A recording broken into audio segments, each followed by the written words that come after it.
When I was younger, I made some bad choices and got caught up with the wrong crowd. I was naive, impulsive, and often reckless. I fell into habits like vaping and drinking, behaviors I'm not proud of. There's no excuse for the way I acted back then, but if I'm being honest, I was just drowning in depression and anxiety. Life felt overwhelming for me, and foolishly, I believed that I could numb my pain by distracting myself. The root of that pain was losing my best friend, Jenny, when I was just 15. Jenny and I were extremely close to the point that people sometimes assumed that she was my sister. Over the years, she and I had grown up together, hence, we were pretty much inseparable. We had made plans about everything, about going away to college together, about moving in together, about adopting a pack of dogs to raise in the perfect little house we imagined. It probably sounds childish, but those dreams were real to us. Jenny was my person. Whenever I was stressed or upset, she knew exactly how to calm me down. So when my best friend and her parents died in a tragic accident while they were on a trip, I was devastated. Due to the nature of the accident, their bodies couldn't be recognized. As a result, their relatives had to hold a funeral without their bodies, unable to give anyone the proper closure. Losing Jenny was like losing a part of myself. Being just 15 years old, I didn't know how to keep going.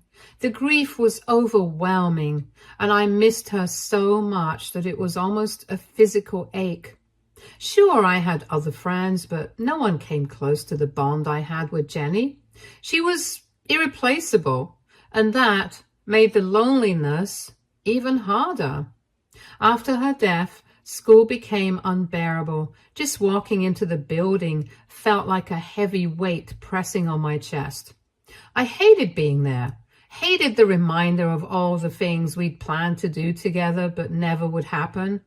I stopped caring about my classes, started falling behind on my schoolwork, and avoided people as much as I could. I didn't have the energy to talk to anyone, and honestly, I didn't want to.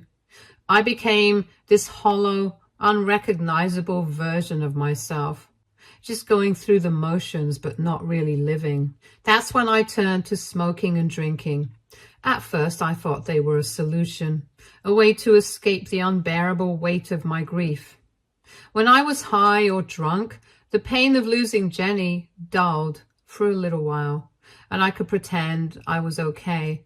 It felt like a break from constantly missing her, from the suffocating emptiness that had taken over my life. But what I didn't realize at the time was how quickly I was becoming dependent on these things. Alcohol and vaping weren't just a distraction anymore. They were becoming my coping mechanism, and I started needing them more and more to feel even slightly normal.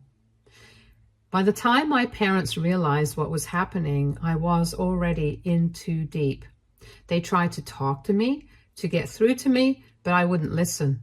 I was very wrapped up in my pain and convinced myself that I didn't need anyone's help. I told myself I was fine, even when I wasn't. I ignored their advice and kept sinking further into habits that were destroying me. I couldn't see it then, but I was spiraling, and I needed some serious help. The next 2 years were a blur of bad decisions and selfish behavior, and I became a complete nightmare for my family. I was out of control, staying out late into the night with no regard for their worry or the trouble I might get into. I'd take my dad's car without permission, often putting myself and others in danger by drinking and driving. Looking back, it's terrifying to think of the risks I took and how reckless I was with my life. I was so deep in my own pain and chaos that I didn't think about anyone else. I even stole money from my dad's wallet, convincing myself that he wouldn't notice or that it didn't matter even if he found out. In my mind, it was all about me, my grief, my escape, my way of numbing everything I didn't want to feel. I didn't stop to consider how my actions were tearing my family apart or how I was affecting my younger sister, Peggy. She deserved better. She deserved a role model, someone to look up to, but instead, I was selfish and absent. too consumed by my own downward spiral to see the damage I was doing. To this day, I wish I had been a better child to my parents and a better older sister to Peggy. Things finally came crashing down when one night my friends and I got caught drinking. We were all underage, so the police immediately arrested us. We had to wait in their holding cell for our parents to show up. When my parents arrived in the middle of the night, I could see the exhaustion and frustration on their faces. The car ride home was brutal. My dad was furious. He yelled at me the entire way, his voice filled with anger and hurt. My mom just kept saying how disappointed she was in me over and over again. Hearing that from her stung more than anything else. I didn't fight back or argue with them. I knew they were right. I had been acting like a complete loser and I deserved their anger. I sat there in silence, feeling the weight of their words and the reality of what I'd become. It was one of the lowest points in my life, and for the first time, I couldn't ignore how far I'd fallen. When we finally got home, my dad turned to me and announced that he just couldn't let me live in his house anymore. He didn't even try to sugarcoat it. He wanted me to get away from them before I could ruin their lives any further. My mom agreed with him and quickly backed him up by saying I was too toxic to be around and that they couldn't risk my behavior rubbing off on my little sister Peggy. They didn't want her to turn into another version of me. Hearing those words felt like a punch to the gut. As much as I knew I'd been out of control, hearing my own parents say they didn't want me around anymore was devastating. Clearly, I had pushed them away too far, and now I was facing the consequences of my actions. In the end, they decided to ship me off to live with my paternal grandparents who lived far, far away. At that time, I hadn't been close to my grandparents for years. When I was younger, I had adored them. We'd had such a warm and loving relationship, but as I had gotten older and fell into my downward spiral, I had lost touch with them. So I was surprised that my parents wanted me to go off and live with them. I tried to reason with my parents, but they didn't back down. My dad threatened that if I didn't want to live with my grandparents, then I could find my own accommodations because they were done looking after me. In the end, I had no choice but to go and live with my grandparents. Part of me wondered why they even agreed to take me in, considering the mess I'd become. But I was also grateful that they were giving me a place to live when my own parents didn't want me under their roof anymore. I knew this would be my last chance to turn things around. At least now I had somewhere to go, and maybe, just maybe, I could figure out how to rebuild my life. From the moment I arrived, my paternal grandparents warmly welcomed me into their homes and lives. My granny was especially kind and understanding. She told me that she and Grandpa knew I'd been going through a hard time and assured me they were there to help me heal and get back on track. She even told me not to hold any resentment towards my parents for kicking me out, explaining that they were struggling too and probably didn't know how else to handle the situation. Granny's words stuck with me. She was the first person besides Jenny who actually sat down with me, listened to what I had to say, and made me feel like I mattered as a person, not just a problem to be fixed. At first, I did feel awkward living with my grandparents. I wasn't used to the quiet life they led or the way they seemed to genuinely care about me without any conditions or judgment. But as the weeks turned into months, I began to settle in. I started to see their home as a safe space, and that awkwardness I felt eventually faded. Over time, I began attending a local college during the day, and in the afternoon, I helped my grandpa on his farm. Anyone who has done farm work knows that it isn't easy work. There were long hours of physical labor, and I'd often come back to the house at the end of the day completely exhausted. I will say that this exhaustion became a blessing in disguise for me. I was so tired at the end of each day that I didn't have the energy or even the desire to turn to alcohol or vaping anymore. Slowly but surely, my mind began to clear and I started to feel like a better version of myself. I even started going for therapy to address the deeper issues I had been avoiding for so long. Talking to a therapist was eye-opening. It helped me confront the grief I had buried after losing Jenny and face the unhealthy ways I had tried to cope, like alcohol and vaping. During this time, my parents had completely cut off all contact, saying they needed space from me and had just left me on my own with my grandparents to figure my life out. As much as it hurt, I tried to respect their wishes. And this is when my therapist suggested I could perhaps use writing as a way to communicate with them, specifically writing letters. The idea was to express what I was feeling, what I was working on, and how I was trying to become a better person. It was a way to bridge the gap even if they weren't ready to talk to me directly. So that's what I did. Every week, without fail, I wrote a letter to my parents.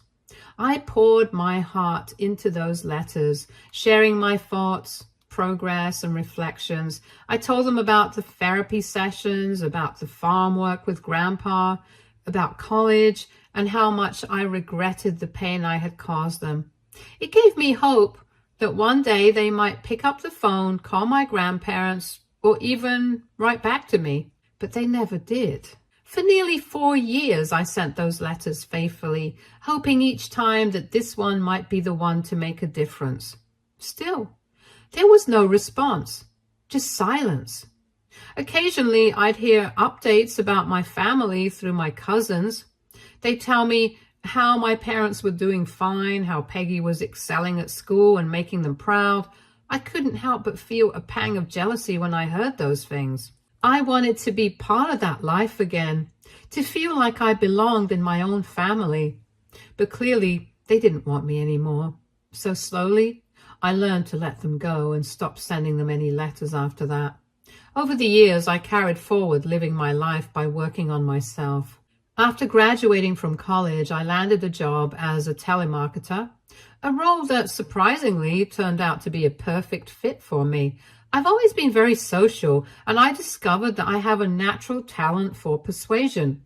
Over the years, my knack for engaging with people and my persistence paid off. I have steadily climbed the ranks in the company, first getting promoted to a team leader and eventually to my current position as a sales manager. One of the perks of my job is its flexibility. Since most of my responsibilities can be handled with just a laptop, Wi-Fi, and a webcam, I have been able to stay with my grandparents. This arrangement has allowed me to save a significant portion of my income while also being there for my grandparents. They took care of me for years when I needed it most, and now I try to return the favor in any way I can. I buy groceries for them, pay their utility bills, and help Grandpa with the farm animals whenever I'm not working. 2 months ago, something amazing happened. Grandpa helped me secure a small piece of land that was being auctioned off at a very low price. I poured my entire life savings into buying it, and I can honestly say it's the best decision I've ever made. I chose to invest in this land because I didn't want to move away from my grandparents or this community. This place has become my sanctuary. It's where I found a sense of belonging, where I've finally made friends I enjoy spending time with, and where I've built meaningful connections with neighbors who treat me like family. Most importantly, this place doesn't remind me of my dark, alcoholic past. Over the past few weeks, I've been slowly working on building a house on my land while also working full-time. And to be honest, it's been both hectic and stressful. Yesterday, out of nowhere, I was informed that my parents had finally reached out to my grandparents, wanting to talk to me after almost a decade of silence. At the time of their call, I had been out grocery shopping. Later, when I came back home, my grandma sat me down gently and told me that my parents had called. It was the last thing I expected to hear. Apparently, my parents had told my grandparents they missed me after all these years and wanted me to call them back as soon as possible. My first reaction was pure confusion. After nearly 10 years of hearing nothing, no replies to my letters, no acknowledgement of my efforts, no attempt to mend things, now all of a sudden they wanted to talk? It didn't make sense. I could see the same surprise mirrored in my grandparents' expressions. They were just as shocked as I was. So grandfather, never one to mince words, told me that if I wanted, I could just ignore them the way they had ignored me all these years. He had seen how hard I had worked to rebuild my life. He didn't want me to get hurt again. My grandma assured me that the decision was entirely mine to make. She said that whether I chose to reach out to them or not, she and Grandpa would support me and stand by my side. Right now, I'm overwhelmed with a mix of emotions. I can't tell if I should be happy or anxious. I'm unsure of what steps to take next. AITA if I do decide to not respond back to them since they pretty much forgot about me all these years. Update 1. First of all, thank you to everyone for being so understanding and kind about my past issues. I now realize that my parents should have taken me to a grief counselor after I lost my best friend, instead of just ignoring my problems. Maybe if they had, I wouldn't have turned to alcohol and vaping. However, I can't completely blame them either. I did disappoint them a lot.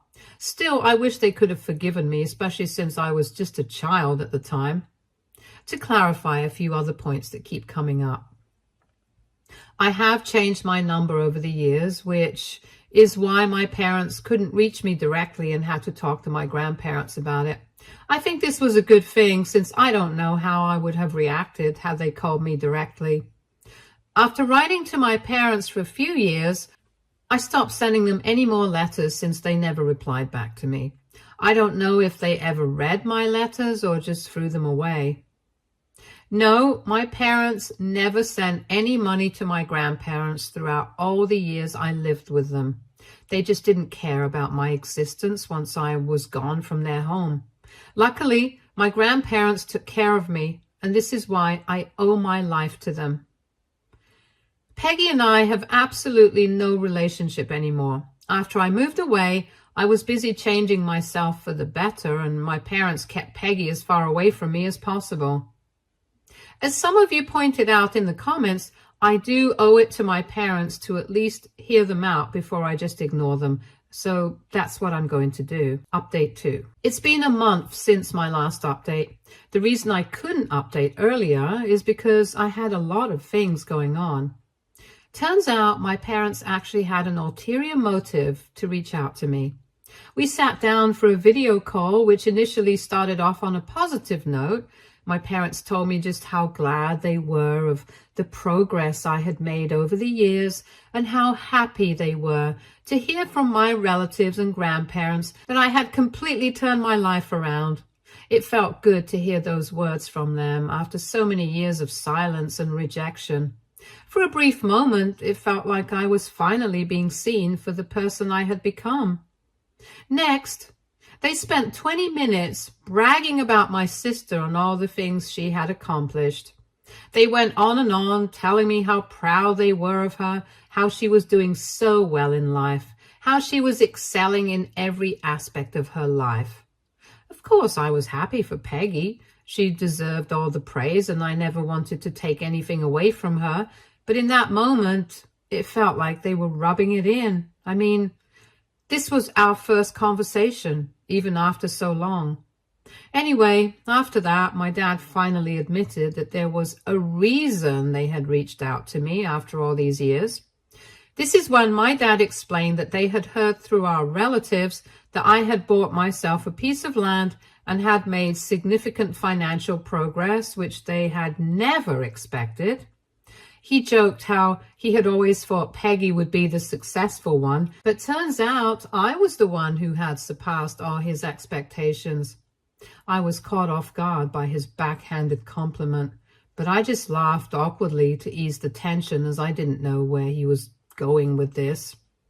He then went on to say how he and Mom had a favor to ask me.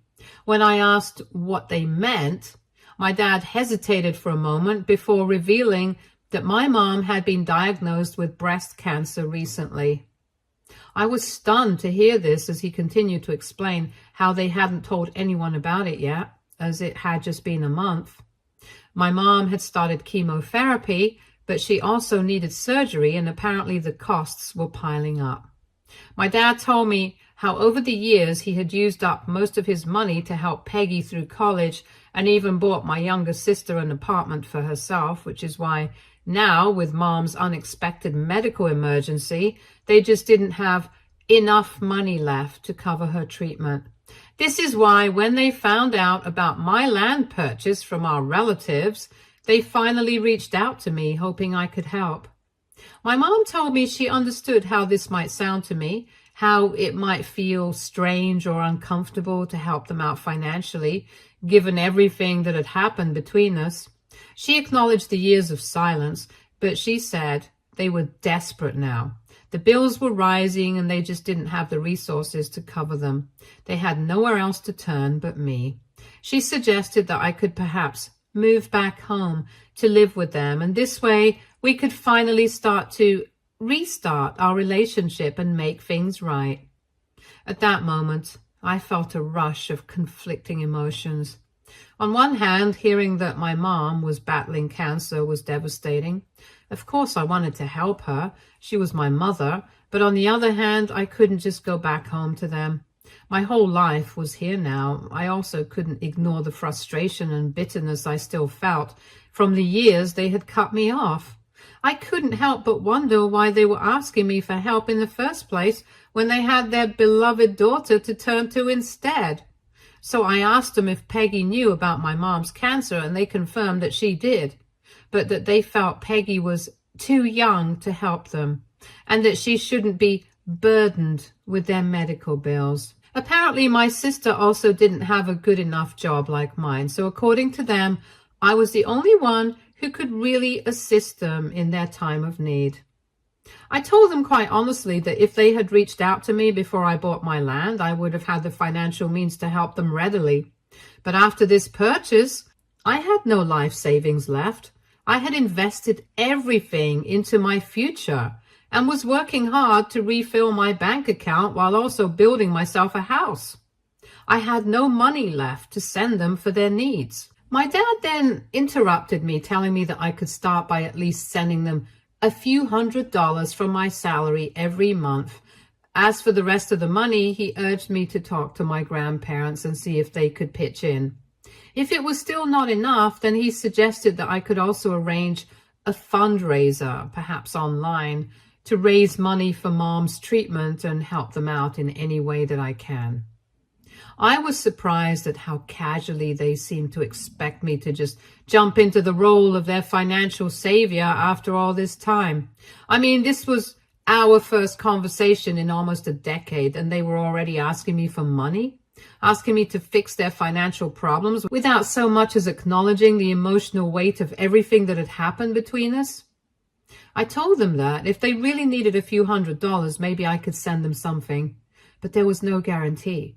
I had my own financial struggles to deal with, and I couldn't stretch myself any thinner. I also made it clear that I would never ask my grandparents to loan my parents any money. They had already done so much for me over the years, and they already had enough on their plate. My grandparents didn't deserve to be dragged into this situation again. When I said that, I could see my parents' reactions shift instantly. They were not happy.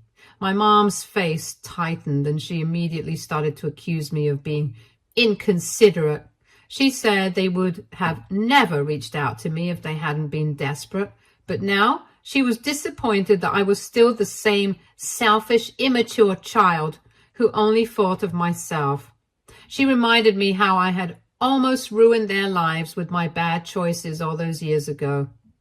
I argued with my mom that although I acknowledged my wrongdoing, it's not like they didn't punish me for it. I mean, they had literally shipped me off to my grandparents and had cut off contact with me. Not once had they reached out to ask how I was doing, or even acknowledged what I had been through. And now when they finally did contact me, it was all about what they needed from me. How could they have the nerve to call me selfish when they had never once considered my feelings or struggles? My dad exasperatedly said that they couldn't go back and change things, But now they knew I was doing well in life, and that's exactly why they were reaching out. He mentioned the sacrifices him and Mom had made raising me, and how after everything they had done for me, he felt it was the least I could do to send money for my mom's treatment. He even had the nerve to suggest that I could properly look into selling off my land, the land I had worked so hard to purchase, and give them the entire amount. He assured me that if I did that, they would never ask me for any money again in the future. At that moment, all I saw was red. I felt my chest tighten with anger, and I told them flat out that I owed them nothing. I had already apologized over and over again in all the letters I had written to them over the years, but it was clear they had never even bothered to read them. I made it clear that whatever I had become, whatever progress I had made, was because of my own hard work and the support of my grandparents, who never abandoned me no matter how awful I had been. I told my parents that if there was anyone I would be willing to sacrifice for, it would be them, my grandparents, who had helped me become a better person and who had been there for me when my own parents had walked away. They were the ones who gave me a second chance at life, not my parents. My mom tried to argue back, but I told her I didn't care what she and Dad thought of me anymore. I was done with this conversation, done with trying to make them understand. I had spent enough time and energy trying to win their approval, and it had only ever led to more disappointment and hurt. They had made their choices over the years, and now I was making mine. I was finished. They needed to find a way to help themselves, or ask their youngest daughter to pitch in, because I wouldn't be doing anything for them. Since that heated conversation, my dad has been sending me a constant stream of messages trying to guilt trip me into feeling responsible. He's told me how my mom has been crying for days over what I said and how hurt she is by my words. He says that if anything happens to her, it will all be on me. Part of me feels guilt. After all, it's my mom, and no one wants to hear their mom is sick, no matter how complicated their relationship is. But at the same time, I can't let them manipulate me into giving them money when I really don't have any. I'm just so exhausted by this. Update 3. It's been 4 months since my last update. I just wanted to let you all know that I still haven't helped my parents, and neither have my grandparents. First of all, my parents eventually did tell my grandparents about my mom's cancer and asked them for money. Luckily, my grandfather immediately turned them down and refused to send them any money. Without hesitation, my grandfather told my dad that he needed to step up and take care of Mom, as it wasn't our responsibility to do so. The only thing my grandma offered was to fly down there herself to take care of my mom if she ever needed it, but beyond that, they were not able to offer anything else. When my parents heard this, they were furious. But honestly, there wasn't much they could do about it. After all, my grandparents aren't obligated to help them, especially after everything that has happened between us all. I guess my parents are finally reaping the consequences of their own actions. Also, for everyone asking, Peggy hasn't reached out to me at all. I'm not sure if my parents ever told her about our conversation or if she just doesn't know, but it's clear my sister wants nothing to do with me, so I won't interfere with her life. Stay tuned for more stories from our girl relationships.